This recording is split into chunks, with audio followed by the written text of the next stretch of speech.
सभी का स्वागत है एडुबुक अकेडमी में। हम आज डिस्कस करेंगे पेयर ऑफ लीनियर इक्वेशंस के लिए कि उनको कैसे सोल्व किया जाएगा। एक्स और वाई जो भी वेरिएबल्स हैं उन वेरिएबल्स की वैल्यू कैसे निकाली जाएगी। दो प्लेन में जो हमारी इक्वेशन होती है, जो जैसे स्ट्रेट लाइन, दो प्लेन में कौन स्ट्रेट लाइन है, स्ट्रेट लाइन की जो इक्वेशन है वो इक्वेशन दो जो दी हुई है उनको कैसे सोल्व करेंगे आज हम सीखेंगे। जब हम पेयर ऑफ लाइंस के बारे में बात करते हैं तो हमारे पास ये पिक्चर बन जानी चाहिए कि जो लाइंस होती हैं वो या तो एक दूसरे को इंटरसेक्ट करेंगी। मान लो एक लाइन ये है, एक लाइन ये है, इनको हम बोलेंगे इंटरसेक्टिंग लाइंस। Intersecting lines. या फिर ये दोनों लाइनें पैरेलल होंगी, पैरेलल लाइंस। कोई भी लीनियर इक्वेशन का पेयर क्या क्या हो सकता है, या तो वो इंटरसेक्टिंग हो सकती है, क्या वो पैरेलल हो सकती है, या फिर एक लाइन तो हो गई ये, इसी के ऊपर दूसरी लाइन लाई करती है। इनको हम क्या बोलते हैं, कोइंसिडेंट लाइंस। कोइंसिडेंट लाइंस ये एक दूसरे के ऊपर लाई करती हैं। यही तीन कंडीशन हो सकती है किन्हीं दो लाइन की जो लीनियर इक्वेशन है। लीनियर इक्वेशन किस फॉर्म की होती है, वो होती है a1x plus b1y is equal to c1, a2x plus b2y is equal to c2। ये एक जनरल फॉर्म है, यानी a1 b1 c1 a2 b2 c2 ये हमारे रियल नंबर है, कोई भी नंबर है, और x और y जो है ये हमारे वेरिएबल्स हैं। ये मान लो एक्स वाई प्लेन में है, ये हमारा y एक्सिस हो गया, ये हमारा x एक्सिस हो गया। तो ये जो पॉइंट होगा, जो x की वैल्यू होगी, यहां पे ये वाली x की वैल्यू होगी जो x की वैल्यू है, और ये y की वैल्यू होगी। तो जो भी ये वैल्यू होगी वो इन इक्वेशन का सॉल्यूशन होगा। जब दोनों इक्वेशन की बात की जाए तो इन दोनों का सॉल्यूशन पूछा जाता है, तो ये दोनों का सॉल्यूशन होगा। ये इसी लाइन पे भी आता है और ये इस लाइन पे भी आता है, सिर्फ एक सिंगल पॉइंट इस लाइन पे आता है। अगर हम वही पैरेलल लाइंस में बात करें, क्या हमारा ऐसा कोई पॉइंट बन रहा है जहां पे दोनों का कॉमन पॉइंट हो? इसमें तो हम निकाल ही नहीं सकते, क्योंकि पैरेलल लाइन से हम अगर एक्सटेंड फर्दर भी करेंगे तो ये पैरेलल ही चलती चली जाएंगी। ये कहीं पे भी एक दूसरे के साथ मैच नहीं करेंगी, और इनकी जो वैल्यू है एक्स और वाई की वो सारी की सारी अलग अलग ही रहेंगी।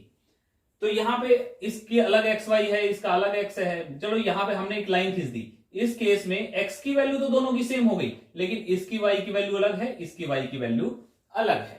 तो हम इन लाइंस को बोलते हैं पैरेलल लाइन, जिनके बीच में इक्वल डिस्टेंस हो और एक दूसरे से कभी भी इंटरसेक्ट ना करे, तो वो लाइन होगी पैरेलल लाइंस। पैरेलल लाइंस में आप दो इक्वेशन से सॉल्यूशन फाइंड आउट नहीं कर सकते। तीसरी है कोइंसिडेंट, यानी एक लाइन है उसके ऊपर दूसरी लाइन आ रही है। अब जितने भी पॉइंट इस लाइन के ऊपर होंगे, ये मान लो हमारी y एक्सिस और ये x एक्सिस, अब जितने भी पॉइंट होंगे तो सारे के सारे इसके ऊपर आ रहे हैं। तो यहां पे हर पॉइंट का तो सॉल्यूशन है। ये x और y की एक वैल्यू आएगी, x y की एक वैल्यू आएगी, x y की एक वैल्यू आएगी। तो यहां पे क्या होगा, इस केस में इनफाइनाइटली मैनी सॉल्यूशंस होंगे।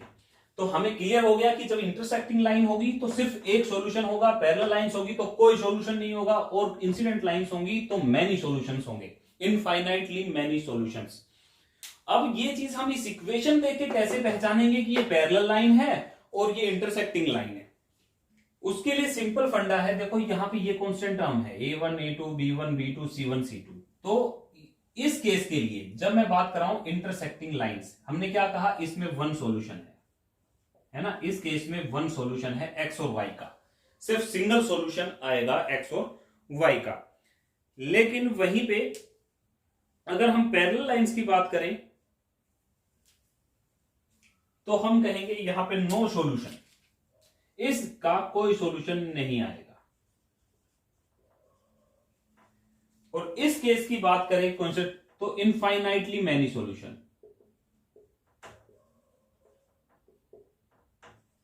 ठीक है, इनफाइनाइटली सॉल्यूशन होंगे इसके, इनफाइनाइटली मैनी सॉल्यूशंस होंगे उसके। जो जितनी लाइन वो लाई करेगी हर पॉइंट पे उसके एक्स और वाई आते चले जाएगी। ठीक है, अब ये हमें इन इक्वेशन से पहचानना है देख के कि ये इंटरसेक्टिंग लाइन है, पैरेलल लाइन है, या कोइंसिडेंट लाइन है।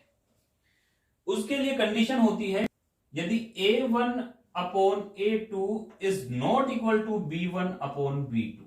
अगर ये दोनों चीजें इक्वल नहीं है, हमने इसमें से A1 अपॉन A2 किया, B1 अपॉन B2 किया, अगर ये चीजें इक्वल नहीं है तो हम कहेंगे वो इंटरसेक्टिंग लाइंस है।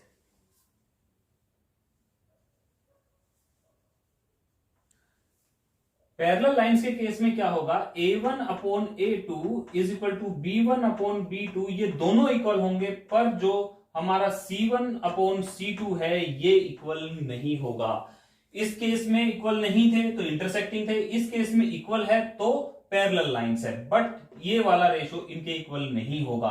अगर ये तीनों रेशो इक्वल हो गए तो हम कहेंगे कि ये तो कोइंसिडेंट लाइंस हैं। A1 upon A2, B1 upon B2 is equal to C1 upon C2।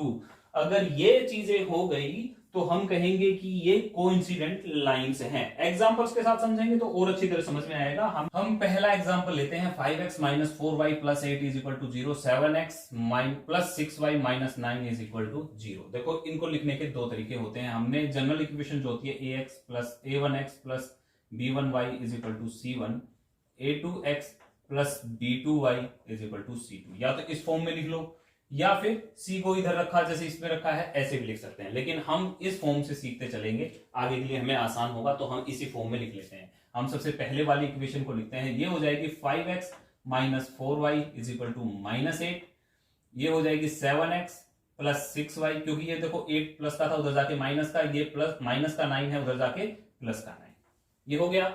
अब हमें a1 की जगह तो 5 है, a1 की जगह 5, हमें क्या निकालना है, सबसे पहले तो हमें ये कंपेयर करना है कि A1 upon A2 is equal to B1 upon B2 है या नहीं है। सबसे पहले तो ये निकालना है, तो हम सारे रेशियोज निकालते हैं, A1 अपॉन A2 निकालते हैं।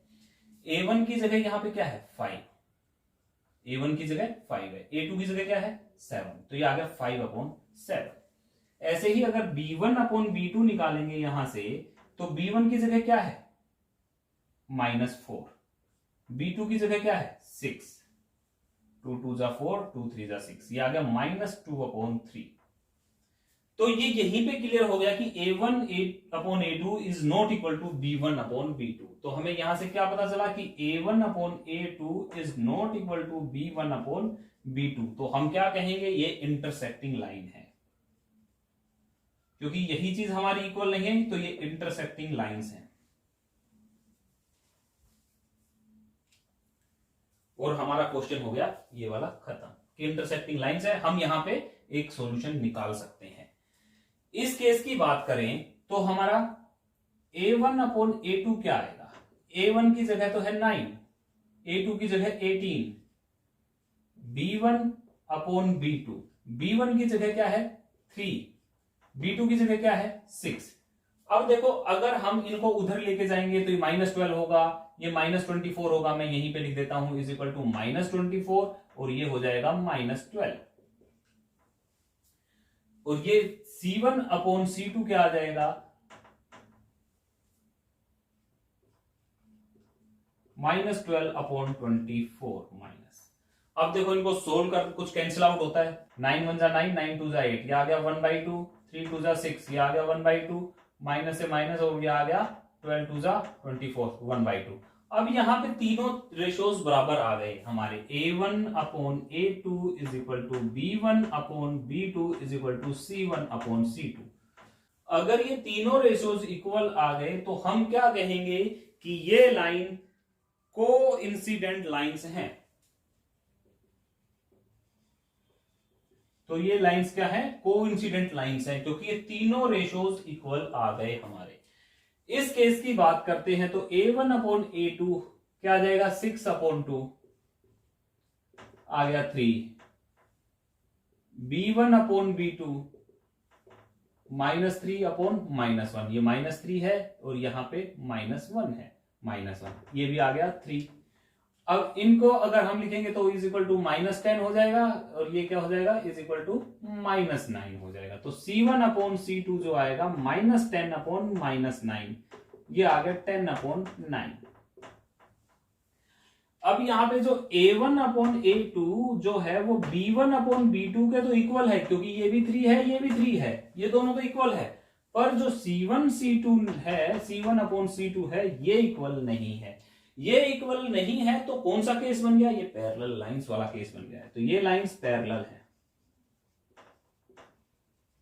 अब पैरेलल लाइंस के केस में नो सॉल्यूशन हमें पता है, इसका कोई सॉल्यूशन हम फाइंड आउट नहीं कर सकते, नो सॉल्यूशन।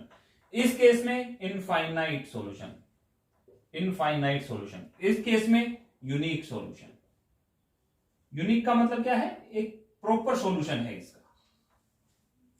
तो ये वाली कॉन्सेप्ट हमारी क्लियर हो गई होगी कि कौन सी इंटरसेक्टिंग लाइंस है, कौन सी कोइंसिडेंट लाइंस है और कौन सी पैरेलल लाइंस है। ये कॉन्सेप्ट अगर क्लियर हो गया तो हम आगे के क्वेश्चन सोल्व कर पाएंगे।